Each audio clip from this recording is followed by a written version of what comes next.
जय हिंद दोस्तों, अशोक ज्ञान में आप सभी का स्वागत है।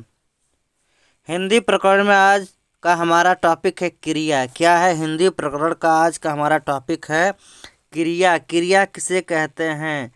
क्रिया कितने प्रकार की होती हैं? इन सभी के बारे में हम सब इस वीडियो में जानेंगे। दिया है परिभाषा, पहले देखा जाए परिभाषा। जिस शब्द से किसी कार्य का करना या होना, किसी कार्य का करना या होना पाया जाए उसे क्रिया कहते हैं। जिस शब्द से किसी कार्य को करने का पता चले या होने का पता चले उसी को क्रिया कहते हैं। जैसे पढ़ना, लिखना, खाना, पीना, खेलना आदि, ये सब क्या है? एक क्रिया है। इससे पता चलता है कि पढ़ने का काम हो रहा है, लिखने वाला काम हो रहा है, खाने का काम हो रहा है, पीने का काम हो रहा है और खेलने का काम हो रहा है। तो जिस शब्द से किसी कार्य का करना या होना पाया जाता है उसे क्रिया कहते हैं। यहाँ दिया है क्रिया के मूल रूप को धातु कहते हैं। जो क्रिया का मूल रूप होता है उसे धातु कहते हैं। माने धातु से ही क्रिया का निर्माण होता है। क्रिया का जो मूल रूप होता है उसे धातु कहते हैं।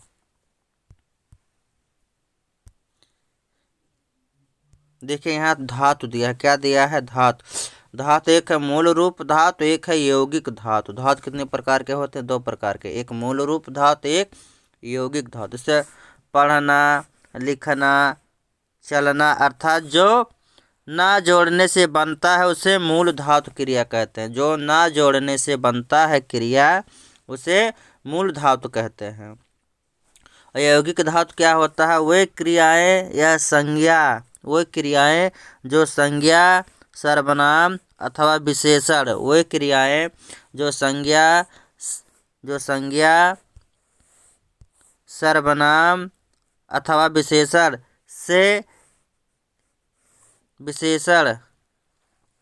या क्रिया से बनती है। किससे? वे क्रियाएं जो संज्ञा से, सर्वनाम से अथवा विशेषण या क्रिया से बनती है उसे यौगिक धातु कहते हैं। उसे कौन सा धातु कहते हैं? यौगिक धातु। जैसे हाथ से हथियाना, अपना से अपनाना, जूता से जुतियाना और गर्म से गरमाना, ये सभी क्रियाएं कैसे हैं? यौगिक धातु क्रिया। ऐसी क्रिया जो संज्ञा से बनती हैं, सर्वनाम से बनती हैं, क्रिया से बनती हैं और विशेषण से बनती हैं, उन्हें यौगिक धातु कहते हैं। और ऐसी क्रिया जिनमें ना होता उसे मूल धातु क्रिया कहते हैं, मूल धातु कहते हैं। ये यौगिक धातु होता है। फिर दिया है क्रिया के भेद। अगला हेडिंग है क्रिया के भेद। देखे जाए क्रिया के कितने भेद हैं। कर्म, जात तथा रचना के आधार पर क्रिया को दो भेद होते हैं। क्रिया के कितने भेद होते हैं? दो भेद होते हैं। कर्म के आधार पर, जात के आधार पर तथा रचना के आधार पर क्रिया के दो भेद होते हैं। पहला है अकर्मक क्रिया, दूसरा है सकर्मक क्रिया। कौन कौन से क्रिया? अकर्मक क्रिया और सकर्मक क्रिया। एक एक क्रिया को हम अच्छे तरीके से जानेंगे। तो पहला दिया है अकर्मक क्रिया। अकर्मक क्रिया क्या होता है उसको जाना जाए। जिस क्रिया का फल कर्ता पर ही पड़ता है वह अकर्मक क्रिया कहलाती है। जिस क्रिया का फल कर्ता पर ही पड़ता है वह अकर्मक क्रिया कहलाती है। इस क्रिया में कर्म का अभाव होता है। इस क्रिया में कर्म का अभाव होता है, माने कि इस क्रिया में कर्म नहीं होता है। जैसे श्याम पढ़ता है, कौन पढ़ता है? श्याम पढ़ता है। राजेश दौड़ता है, कौन दौड़ता है? राजेश दौड़ता है। वह रोता है, कौन रोता है? वह रोता है। तो जिस क्रिया का फल कर्ता पर ही पड़ता है वह अकर्मक क्रिया कहलाती है। यहाँ दिया है, देख लीजिए नीचे क्या दिया है। जो क्रिया प्रश्न पूछने से कौन, क्या, कहाँ, किसने पर कोई उत्तर नहीं मिलता है उन्हें अकर्मक क्रिया कहते हैं। जो क्रिया प्रश्न पूछने पर, जैसे कौन, क्या, कहाँ, किसने पर कोई उत्तर नहीं मिलता है उसे अकर्मक क्रिया कहते हैं। जैसे जिस क्रिया में प्रश्न पूछा जाए कि कौन, क्या, कहाँ, किसने। यदि इसका उत्तर नहीं मिलता है तो समझ जाइए कि वह अकर्मक क्रिया है, और जिस क्रिया में प्रश्न पूछने पर उसका उत्तर मिलता है तो वो सकर्मक क्रिया होता है, और जिसमें उत्तर नहीं मिलता है उसे अकर्मक क्रिया। जैसे मोहन दौड़ता है, कौन दौड़ता है? मोहन। तो मोहन तो करता है ना, यहाँ मोहन क्या है? यहाँ करता है, इसलिए यह अकर्मक क्रिया है। लेकिन कह दिया जाए मोहन आम खाता है, तो कौन खाता है? नहीं, क्या खाता है? आम खाता है, तो आम हो गया कर्म। कौन खाता है? मोहन खाता है, तो मोहन हो गया कर्ता। जो काम को करे उसे कर्ता कहते हैं।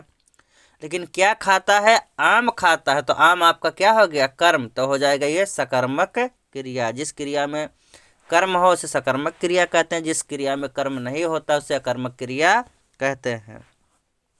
दूसरा है आपका सकर्मक क्रिया। क्या? सकर्मक क्रिया।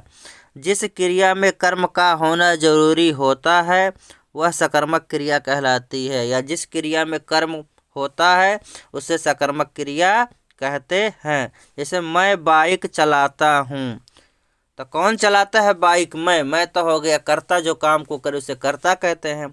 लेकिन क्या चलाता हूँ?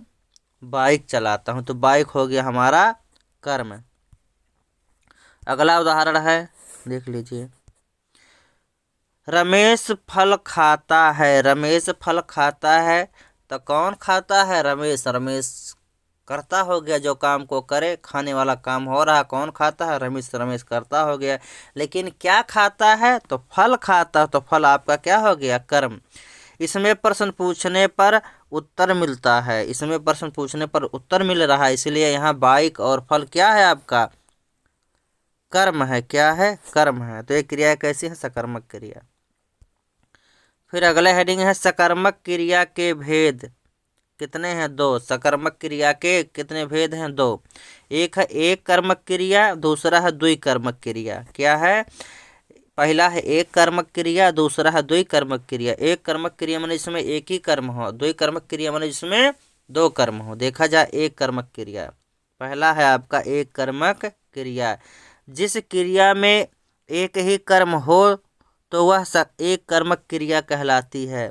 जिस क्रिया में एक ही कर्म होता है उसे एक कर्मक क्रिया कहते हैं। जैसे वह गाड़ी चलाता है, वह गाड़ी चलाता है, तो कौन गाड़ी चलाता है? वह है, तो वह हो गया आपका कर्ता।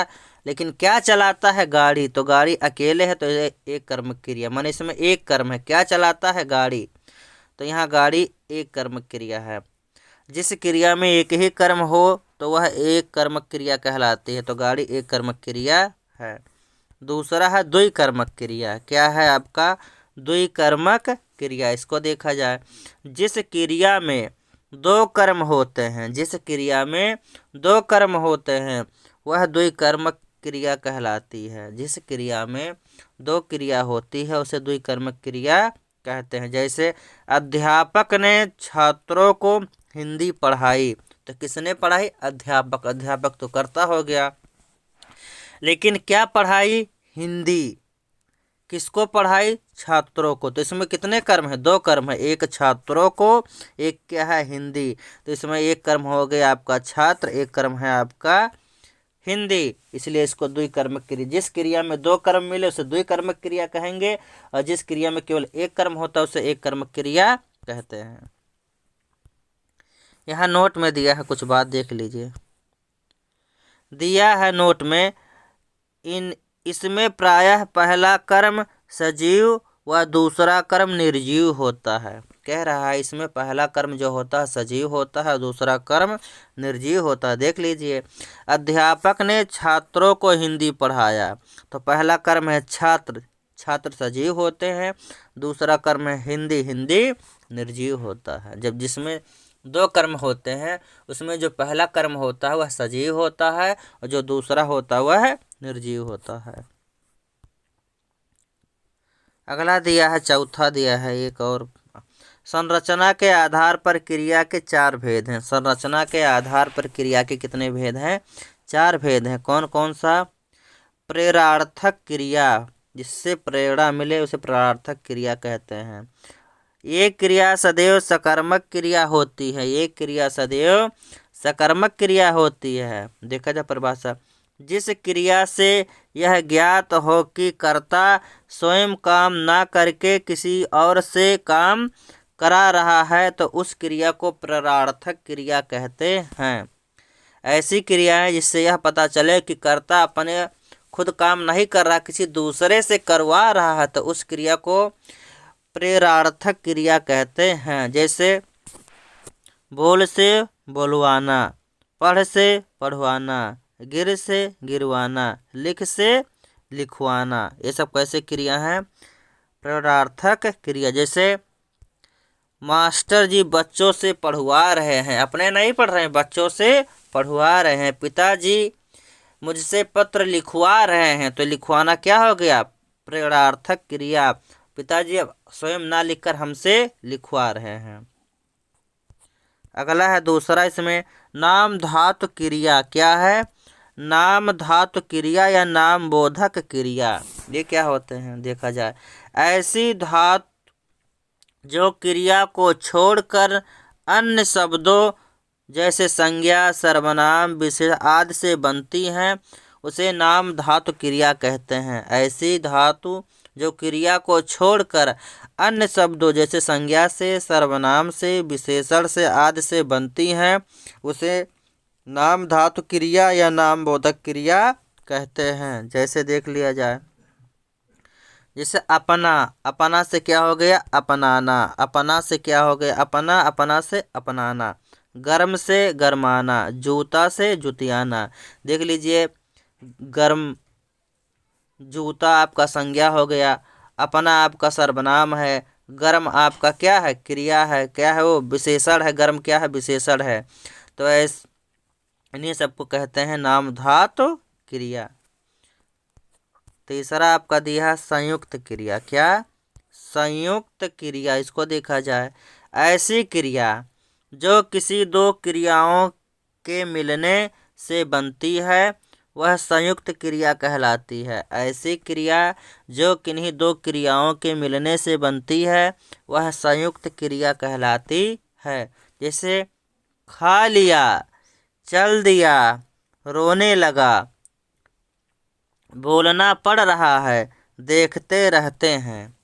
इन क्रियाओं में ये दो क्रियाओं से मिलकर बनी है, इसलिए इसको संयुक्त क्रिया कहते हैं। जैसे एक खाना है, एक लिया, एक खा लिया, एक चलना, एक दिया, चल दिया। रोने लगा, तो रोना और लगना दो क्रिया है, चलना और दिया, चल दिया। बोलना पड़ रहा है, देखते रहते हैं, एक रहना एक देखना। ऐसी क्रियाएं जो दो क्रियाओं से मिलकर बनती हैं उन्हें संयुक्त क्रिया कहते हैं। तो ये सभी कैसी क्रिया हैं? खा लिया, चल दिया, रोने लगा, बोलना पड़ रहा है, देखते रहते हैं, ये सभी कैसी क्रियाएं हैं? संयुक्त क्रियाएं हैं, क्योंकि ये दो क्रियाओं से मिलकर बना है। चौथा आपका है कृदंत क्रिया। क्या?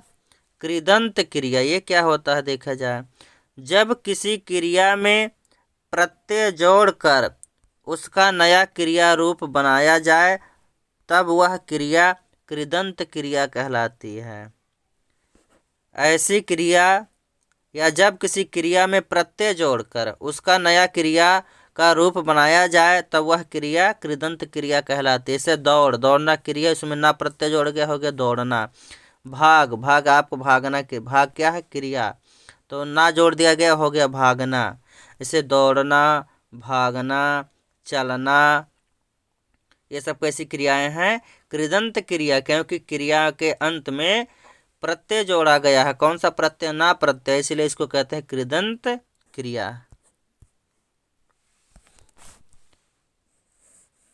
अगला है क्रिया के कुछ अन्य भेद। क्रिया के कुछ अन्य भेद देखा जाए, क्रिया के कुछ अन्य भेद दिया है। पहला पूर्वकालिक क्रिया। पूर्वकालिक क्रिया ये क्या होता है? इसको देखा जाए कि पूर्वकालिक क्रिया किसे कहते हैं।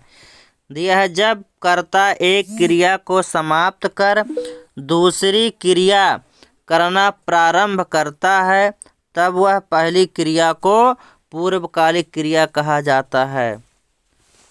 जब कर्ता एक क्रिया को समाप्त करके कोई दूसरी क्रिया करना प्रारंभ करता है तो पहली क्रिया को पूर्वकालिक क्रिया कहा जाता है। जैसे देख लो, राम भोजन कर कर सो गया। राम भोजन करके सो गया, तो सोना भी आपका एक क्रिया है और भोजन करना भी एक क्रिया है, लेकिन पहले भोजन किया उसके बाद सोया, इसलिए भोजन करना आपका पूर्वकालिक क्रिया है और सोना आपकी दूसरी क्रिया है। पहले भोजन करेगा तब सोएगा ना, इसलिए भोजन करना आपका पूर्वकालिक क्रिया है और सोना आपका दूसरा क्रिया है।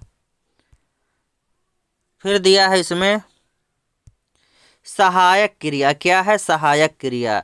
हैं, है, था, थे, गा, गे, गी, सभी सहायक क्रियाएं हैं। सभी कैसी क्रियाएं हैं? सहायक क्रियाएं हैं। सभी कैसी क्रिया हैं? सहायक क्रिया। जैसे राम जाता है क्या है? सहायक क्रिया। वह नहाता है क्या है? सहायक क्रिया। वह सो गया था क्या हो गया? सहायक क्रिया हो गया। ये सब कैसी क्रियाएं हैं? सहायक क्रिया। यहाँ नोट में कुछ दिया है, देख लीजिए, वो सबसे ऊपर ही मैं उनको बता दूँ, बहुत ही ज़रूरी होता है क्योंकि वहाँ से फंसाता है। नोट में दिया है आपका, देखिए नोट, स्वाभाविक क्रियाएं सदैव अकर्मक क्रियाएं होती हैं। स्वाभाविक क्रिया माने ऐसी क्रिया जो स्वयं अपने आप प्रकट होती है, उसको करना ना पड़े। स्वाभाविक क्रियाएं सदैव वो स्वभाव से ही उनका यही काम है। स्वभाव से सबका स्वभाव होता है क्या? बोलना, चलना। स्वाभाविक क्रियाएं सदैव अकर्मक क्रियाएं होती है। जैसे पक्षी आसमान में उड़ती है, मछली पानी में तैरती है। पक्षी आसमान में उड़ती है और मछली पानी में तैरती हैं। इसमें उड़ना तथा तैरना स्वाभाविक गुण है। क्या है? पक्षियों का और मछलियों का स्वाभाविक गुण है, इसलिए ये दोनों अकर्मक क्रिया हैं। कैसी क्रियाएं हैं? अकर्मक क्रिया। आप समझ जाइए, जहाँ भी स्वाभाविक क्रियाएं होती हैं उसे अकर्मक क्रिया कहते हैं। आज के लिए बस इतना ही। अगर यह वीडियो आपको पसंद आया हो तो चैनल को सब्सक्राइब कीजिए, अपने दोस्तों में शेयर कीजिए, घंटी को भी दबा दीजिए। जय हिंद।